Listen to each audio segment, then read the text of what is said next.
Assalamualaikum warahmatullahi wabarakatuh. Alhamdulillah wassalatu wassalamu ala Rasulillah Sayyidina wa Maulana Muhammad ibn Abdullah wa ala alihi wa sahbihi wa mawalah. Rabbi yasir wa la tu'ansir, Rabbi tammim bil khair, ya Fattah ya Alim. Iftah lana futuhal arifin wa la hawla wa la quwwata illa billahil aliyyil azim. Teman-teman sekalian, saudara-saudaraku dimanapun Anda berada, pada kesempatan kali ini saya ingin menyampaikan sebuah ilmu yang tidak asing kita dengar, terusus bagi mahasiswa-mahasiswa di perguruan tinggi Islam, STAI, IAI atau UIN. Karena pembahasan ini berkaitan dengan ilmu kalam. Terlagi pembahasan ini adalah sebuah pengenalan dasar yang membahas tentang nama ilmu kalam atau pengertian dari ilmu kalam itu sendiri. Kemudian beberapa hal yang berkaitan dengan sumber-sumber ilmu kalam. Baik, apakah sudah siap? Siapkan buku, pena, atau pikiran yang dikosongkan. Jangan disibukkan dengan hal lain terdahulu. Kita fokus kepada sebuah kajian tentang ilmu kalam supaya tidak salah pengertian. Baik teman-teman sekalian, kita mulai dari nama dan pengertian ilmu kalam itu sendiri. Ilmu kalam biasa disebut dengan beberapa nama, antara lain ilmu usuluddin, ilmu tauhid, dan al-fiqhu al-akbar. Kemudian juga sering disebut dengan teologi Islam. Disebut dengan usuluddin karena ilmu ini membahas pokok-pokok agama. Usul artinya pokok, ad-din artinya agama. Kemudian juga disebut dengan ilmu tauhid karena ilmu ini membahas keesaan Allah Subhanahu wa taala. Di dalamnya dikaji pula tentang asma atau nama-nama Allah dan af'al, perbuatan-perbuatan Allah yang wajib, mustahil dan jaiz. Juga sifat-sifat yang wajib, mustahil dan jaiz bagi Rasulnya Allah Subhanahu wa taala. Ilmu tauhid sebenarnya ilmu yang membahas tentang keesaan Allah Subhanahu wa taala dan hal-hal yang berkaitan dengannya. Secara objektif ilmu kalam sama dengan ilmu tauhid, tetapi argumentasinya lebih dikonsentrasikan pada penguasaan logika. Oleh karena itu, sebagian teolog menganggap bahwa ilmu kalam berbeda dengan ilmu tauhid. Kemudian dinamakan juga dengan fiqhul akbar, al-fiqhu al-akbar. Merupakan istilah bagi Imam Abu Hanifah dalam memberikan nama ilmu ini. Menurut persepsinya, hukum Islam yang dikenal dengan istilah fikih terbagi atas dua bagian. Pertama, fiqhul akbar. Di dalamnya dibahas tentang hal-hal yang berkaitan dengan istilah keyakinan atau pokok-pokok agama atau ilmu tauhid. Yang kedua, al-fiqhul asghar. Di dalamnya dibahas tentang hal-hal yang berkaitan dengan masalah muamalah, bukan pokok-pokok agama, tetapi hanya cabang atau furu'. Kemudian dinamakan dengan teologi Islam, merupakan istilah lain dari ilmu kalam. Istilah ini berasal dari bahasa Inggris, artinya teologi. William L. Rees yang mendefinisikannya dengan discourse or reason concerning of God. Diskursus atau pemikiran tentang Tuhan. Atau dengan mengutip kata-kata William Ockham, beliau lebih jauh mengatakan teologi merupakan disiplin ilmu yang berbicara tentang kebenaran wahyu serta independensi filsafat dan ilmu pengetahuan. Sementara itu, Goff mengatakan bahwa teologi adalah penjelasan tentang keimanan, perbuatan, dan pengalaman agama secara rasional. Masih berkaitan dengan hakikat ilmu kalam, seorang ulama bernama Mustafa Abdul Razik berkomentar sebagai berikut. Inna hadzal ilma ya'tamidu 'ala al-barahin al-'aqliyah fima yata'allaqu bil 'aqaid al-imaniyah ay al-bahthu fil 'aqaid al-islamiyah i'timadan 'ala al-'aqli. Yang artinya lebih kurang ilmu ini, ilmu kalam maksudnya, yang berkaitan dengan akidah imani, ini sesungguhnya dibangun di atas argumentasi rasional atau ilmu yang berkaitan dengan akidah islami. Ini bertolak atas bantuan nalar. Kemudian Al-Farabi juga mendefinisikan ilmu kalam sebagai al-kalamu ilmun yubhathu fihi an dzatillahi ta'ala wa sifatihi wa ahwalihi al-mumkinat من المبدأ والمعاد على قانون الإسلام والقيد الأخير لإخراج العلم الإلهي للفلاسفة.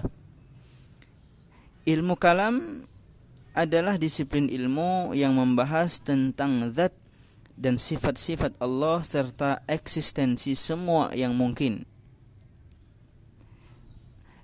mulai yang berkenaan dengan masalah dunia sampai masalah sesudah mati, yang berlandaskan doktrin Islam. Stressing akhirnya memproduksi ilmu ketahanan secara filosofis. Kemudian ada juga pendapat dari Ibnu Khaldun. Beliau mendefinisikan ilmu kalam sebagai ilmun yatadammanul hujjaja 'ala al-'aqaidil imaniyah bil adillatil aqliyah. Artinya ilmu kalam adalah disiplin ilmu yang mengandung argumentasi tentang akidah imani yang diperkuat dalil-dalil rasional. Memperhatikan definisi ilmu kalam yang kita sampaikan tadi, maka ilmu ini adalah ilmu yang membahas masalah-masalah ketuhanan dengan menggunakan argumentasi logika atau filsafat. Secara teoretis, aliran salaf tidak dapat dimasukkan ke dalam aliran ilmu kalam karena aliran-aliran ini dalam pembahasan masalah-masalah ketuhanan tidak menggunakan argumentasi filsafat atau logika. Aliran ini cukup dimasukkan ke dalam aliran ilmu tauhid atau ilmu usuluddin atau al-fiqh. Baik teman-teman semua, kemudian kita lanjut kepada sumber dari ilmu kalam. Ada beberapa sumber dari ilmu kalam. Yang pertama, Al-Quranul Karim. Jadi Al-Quran merupakan sumber ilmu kalam, karena di dalamnya banyak sekali menyinggung hal-hal yang berkaitan dengan masalah-masalah ketuhanan. Di antara ayat-ayat Al-Quran yang membicarakan masalah-masalah ketuhanan adalah yang barangkali kita semua hafal, yakni surah Al-Ikhlas. A'udzu billahi minasyaitonir rajim. Qul huwallahu ahad, Allahus samad, lam yalid wa lam yulad wa lam yakul lahu kufuwan ahad. Ayat ini menunjukkan bahwa Tuhan tidak beranak dan tidak pula diperanakkan. Bahkan tidak ada sesuatu pun di dunia ini yang tampak sekutu atau sejajar, sekufu, ya, atau sama dengan Allah Subhanahu wa taala. Banyak sekali, di antaranya juga ada Quran surah Asy-Syura, ada juga Quran surah Al-Furqan, dalam surah Al-Fatah, ya, dan surah-surah yang lainnya. Kemudian pembahasan ilmu kalam ini juga bersumber dari hadis Rasulullah Muhammad sallallahu alaihi wa alihi wasallam. Hadis Nabi Muhammad sallallahu alaihi wasallam banyak membicarakan masalah-masalah yang dibahas ilmu kalam. Di antaranya hadis Nabi yang menjelaskan hakikat keimanan.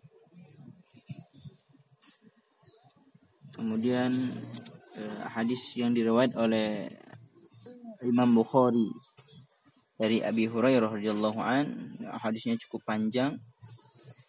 Atau ada juga hadis yang berbunyi an Abi Hurairah qala Rasulullah sallallahu alaihi wasallam iftaraqat al-yahudu ala ihda aw ithnataini wa sab'ina firqah tafarraqat an-nasara ala ihda aw ithnataini wa sab'ina firqah wa taftariqu ummati ala 73 firqah. Hadis ini diriwayatkan dari Abi Hurairah radhiyallahu an yang mengatakan bahwa Rasulullah SAW bersabda, orang Yahudi akan terpecah belah menjadi 71 golongan. Orang Nasrani akan terpecah belah menjadi 72 golongan. Dan umatku akan terpecah belah menjadi 73 golongan. Maka nanti kita membahas sebagian dari kelompok-kelompok dalam agama dari umatnya Rasulullah SAW yang termasuk dalam 73 golongan tersebut. Kemudian yang ketiga yang menjadi sumber dari ilmu kalam adalah pemikiran manusia. Pemikiran manusia dalam hal ini merupakan pemikiran umat Islam atau pemikiran yang berasal dari luar umat Islam. Sebelum filsafat Yunani masuk dan berkembang di dunia Islam, umat Islam telah banyak menggunakan pemikiran rasionalnya untuk menjelaskan hal-hal yang berkaitan dengan ayat-ayat Al-Quran, terutama yang belum jelas maksudnya, atau disebut dengan ayat Al-Quran al-mutasyabihat. Keharusan untuk menggunakan rasio ternyata mendapatkan pijakan dari beberapa ayat Al-Quran. Di antaranya, misalnya dalam surah Muhammad yang berbunyi, maka tidakkah mereka menghayati Al-Quran atau hati mereka sudah terkunci. Taib. Kemudian sumber daripada ayat ilmu kalam ini juga berasal dari insting. Jelas ini pada dasarnya manusia selalu berusaha ingin bertuhan. Oleh karena itu, kepercayaan adanya Tuhan telah berkumandang sejak adanya manusia pertama. Abbas Mahmud Akkad mengatakan bahwa dongeng atau mitos merupakan asal-usul agama di kalangan orang-orang primitif. Sementara Taylor mengatakan bahwa animisme, anggapan adanya kehidupan pada benda-benda mati, merupakan asal-usul kepercayaan adanya Tuhan. Wahakadha. Saya rasa demikian daripada sumber-sumber dari ilmu kalam itu sendiri. Semoga yang saya sampaikan ini bermanfaat dan terima kasih. Wassalamualaikum warahmatullahi wabarakatuh.